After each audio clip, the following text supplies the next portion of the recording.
What's good everyone, I'm Zayas, and today I'm here with my bottom 10 completed manga list of 2022.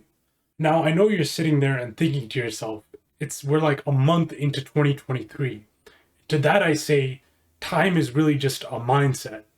Just to go over the rules, so these will be series which finished at some point during 2022, and I will be ranking them in order of how bad I found them. It has to be fully translated, and manhwa and all the different variations of manga also count. Also, I will be including ecchi series. Some of these series are very, very ecchi, but I will draw the line at like porn, basically. Like, if I find that it's not trying to tell a story, I won't include it in this list because there's probably thousands of series like those out there that are horrible. To kick the list off, I'll start off with a few honorable mentions. Ryusa no Ori by Cadet and Antique. This series was a light novel adaptation, and it just really feels like the story had no idea where it was really trying to go. It feels like a lot of stuff was just missing from the work that they adapted it from, leaving it feeling pretty empty. Next up is Mamore Shugamaru by Daiki Ihara. This series felt like it was trying to tell one joke for 26 chapters. It was literally the same joke over and over again, and it's no surprise this work was cut from Shonen Jump. Next up, we have Human Ranch by Yusura Konkitsu and Ageha Satome. Now, this series just has a ton of plot holes. It has a lot of cheap gore. It just kind of uses a little bit of sex appeal, and the characters are completely empty. I really thought this one would have made the list, but it actually barely just did not make it. And the artwork, incredibly generic, pretty much indistinguishable from any of the other hundreds of isekai which have came out in the past decade or so, and it's not very pleasant to look at. And rounding out the honorable mentions, I have Reincarnated with Invincibility, I'll put the full name up here somewhere, by Asa Rokushima and Koutarou Sekine. Now, this series was the least original series I've ever read. It's just your generic isekai, not great artwork, no reason to check this out. At number 10, we have Chang Lee with A Useless Villain. This series is a masterclass in what not to do when writing a manhwa. At first, the premise kind of just results in these characters doing the same thing over and over again repeatedly, until I feel like the author finally realizes that he had just wrote the same 20 chapters over and over again, at which point he dramatically shifts the story and just kind of makes this like really scrambled, really rushed ending to this series. We also don't know any of the character motivations, which feel like they're really important because they're kind of what is pushing the story along. But on top of that, the entire story feels super bland and cliche, just resulting in a pretty pointless work. At number 9, I have Promised Cinderella by Oriko Tachibana. Now, normally in a romance series, you are rooting for the main characters to get together, you're kind of rooting for them to be happy. But in this series, you have a literal 17-year-old and a 27-year-old, which first off is illegal. And second off is just kind of weird because one person's, like in high school and the other person's literally already had a divorce. And even if there wasn't a giant age gap, I still wouldn't like this series. These characters are incredibly unlikable. This 17-year-old is literally acting like he's 12 all the way throughout the series. He seems incredibly spoiled. And the 27-year-old is incredibly headstrong and kind of dumb to the point where she puts herself and the people around her in trouble because of how stupid she's being. And this series has a big issue with forced drama. It's almost infuriating. Once you think an arc is resolved, things are over, the author will just introduce a new character to sort of push more drama back into the series and kind of just create something when the series really should just end. And the new characters introduced are written very poorly. They'll either be there to try to force some type of love triangle, which isn't even really a love triangle, or they'll be there to take the blame for everything going wrong in the series. They're like, this went wrong, it's your fault. If we get rid of you, everything's good again. And just pinning all the blame to some random character. At number 8, I have Kiss X Sis by Bow Ditama. Now, let's pretend for a second that this series isn't sexualizing minors, which it is, and this series is still horrible. This series is the same chapter retold over 100 times, and if you are coming here for the ecchi, the artwork isn't even that great, and you could easily find other series like High School DxD or Prison School or whatever with better artwork. And you wouldn't have to put up with this awful dialogue and these incredibly brain dead characters who probably all could combined have an IQ of 10 maximum. The series obviously knows what it's going for, but what it's going for is awful. And the way this harem was assembled and then subsequently disassembled at the end of this series makes me feel like even Kiss X Sis fans probably wouldn't like this ending, but I'm not sure, maybe they did.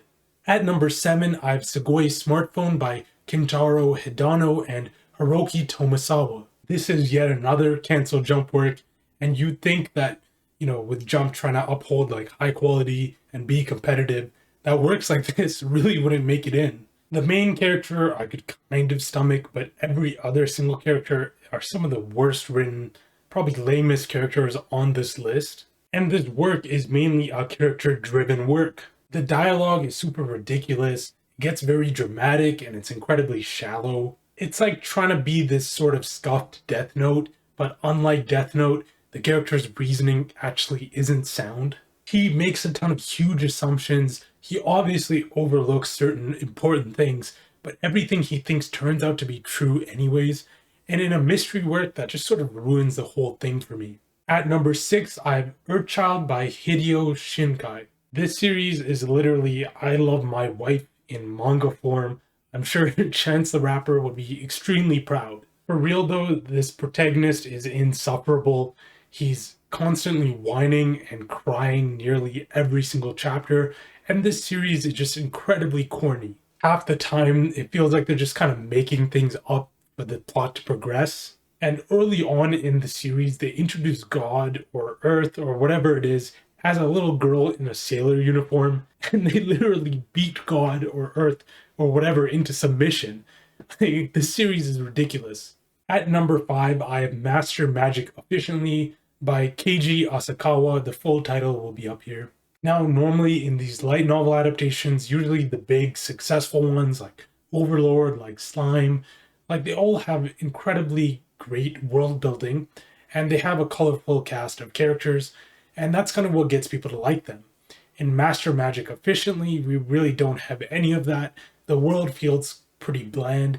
It feels like a lot of the important things that they should be talking about when it comes to making this world are kind of just skipped over. And instead, a lot of that focus goes towards the harem, where there's a lot of time in the series spent on the harem, but all these characters in the harem feel like bland, recycled characters that everybody's really seen before. The whole premise of this series is this guy has a ton of knowledge from his previous life, and he's going to use it to master magic efficiently. But the thing is, this guy doesn't even have that much knowledge. It feels like he has some general knowledge, but he'll constantly get his entire party into incredibly dangerous situations in which they have to be bailed out several times in a row, which really makes me wonder, is this guy really knowledgeable? This villain was so bad, it's pretty hard to describe, and this ending was just awful. Like, Jesus Christ. At number 4, I have Hare-Kon by Non or NON or whatever. But this series has the best artwork on this list by far, but still manages to beat out a ton of other series just because of how bad this premise and the general execution of the series is. This series really illustrates why polygamy is such a bad idea and is illegal in most places in the world. And you get to see this in this like social hierarchy forming between these women. There's stuff like jealousy, there's conflict, there's a whole bunch of horrible stuff happening. At some point in this series, the male main lead actually says that women are objects and should be treated like such, in his own words.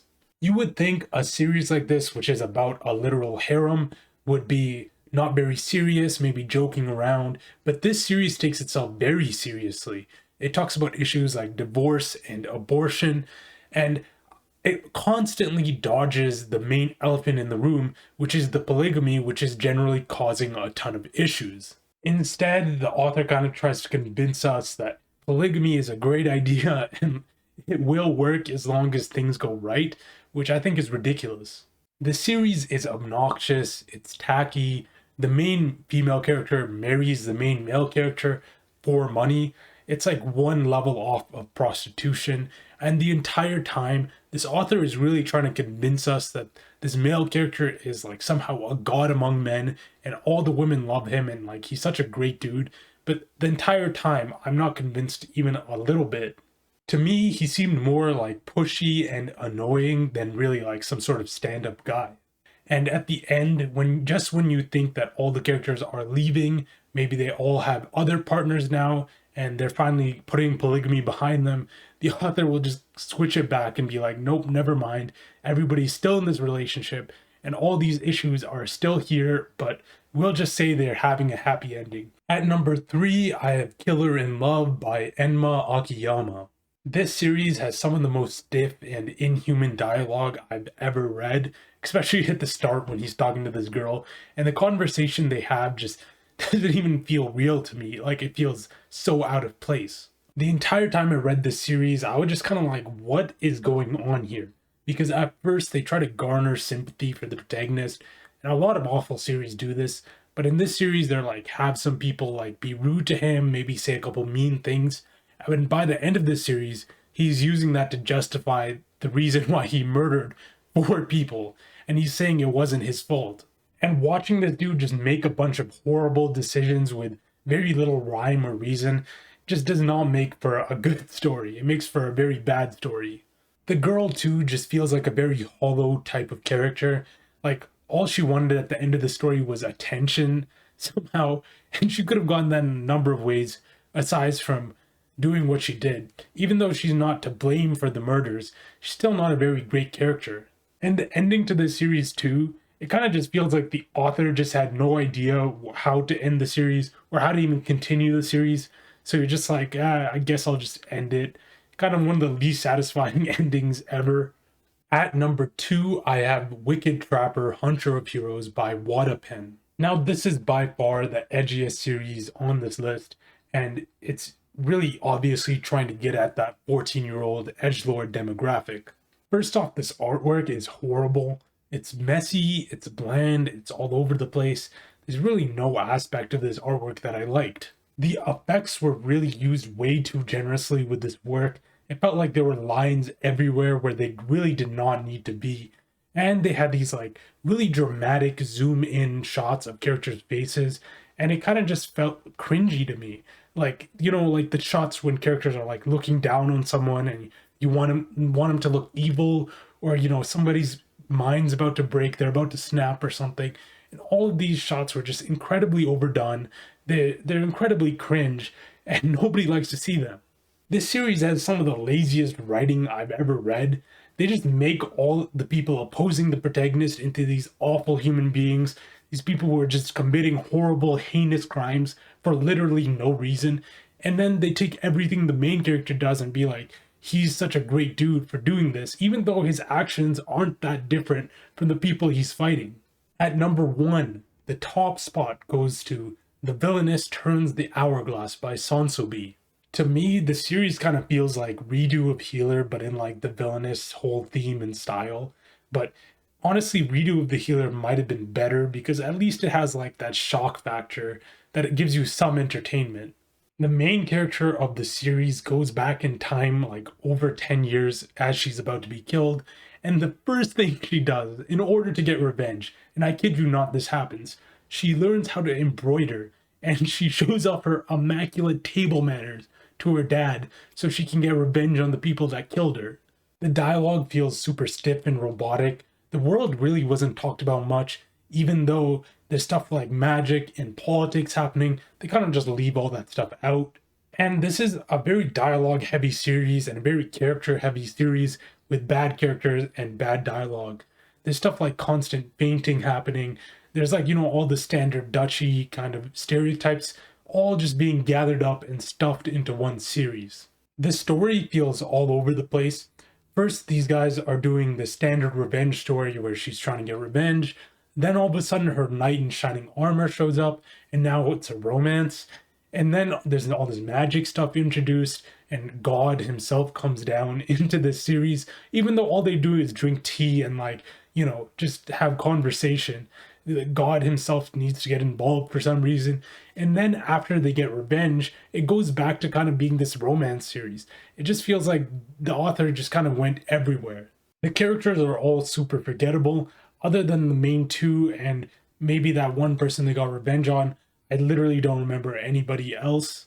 And it's not like these characters are very likable anyways. The main character is literally rude to people in a lower class than her and takes advantage of them constantly throughout the series. This revenge plot was horrible. The character they're trying to get revenge on kind of seems like a clueless idiot, even though they at the same time are trying to make her out to be some type of like ruthless, cold, crazy killer, which just doesn't make sense to me.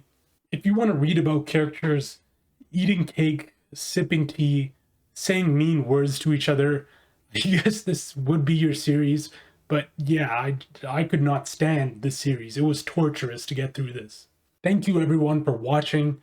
Like and subscribe. And again, this is all just my opinion. So if I put one of your favorite works on here, well, if I did that, I'm truly sorry for you. But it's nothing personal. And I'm going to be putting out these lists, 3 more to go very soon. See you then.